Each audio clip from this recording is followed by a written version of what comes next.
I'd also like to talk a little bit about making sure that when you are performing energy work that you always get the client's consent. What I mean by that is sometimes if, per se, you are a massage therapist or a different kind of energy worker, that you always ask your client first before you start performing any type of energy work.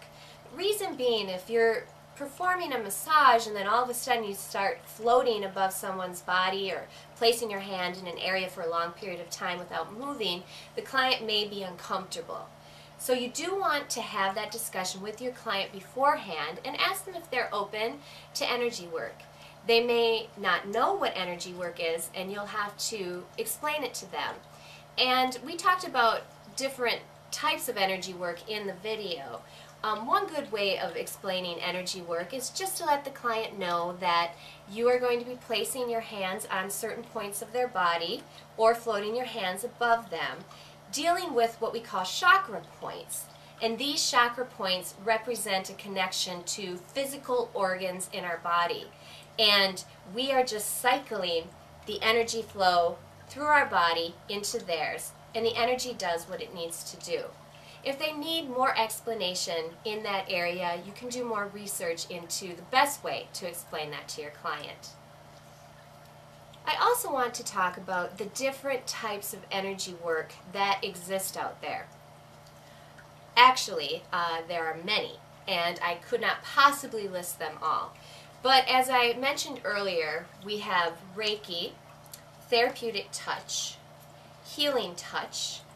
We also have, on kind of the different end of energy work, is cranial sacral, which falls into an energy work, myofascial release.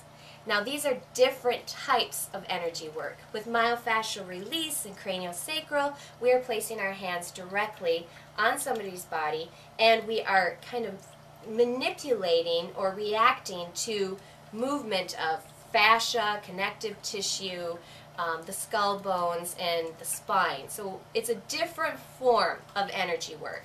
With Reiki, therapeutic touch, healing touch, and many of those other kinds of energy work, we're dealing with just placing our hands on the chakra points or major organs or floating above like we've shown, and just letting energy flow through our body and do what it needs to do.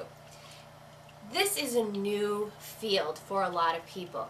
Even though energy work has been around for thousands of years, we still find that people don't understand it. And the reason being is it's hard to explain, and you can't take a picture of it or show it to somebody. So it's a new industry. You are definitely becoming involved in something that is growing and expanding and becoming more popular in the mainstream. Hospitals, medical facilities, chiropractic offices. So you've really stepped into a wonderful area of healing and helping people to heal. And I encourage you, after this introduction to energy work, that if you enjoy this and you're drawn to it, that you pursue further training. Just make sure that you always check into the credentials of those that you're receiving your training from. Make sure that they have received their training from certified providers, so that you're on the right track of staying with a professional atmosphere instead of maybe delving into something that isn't real well known.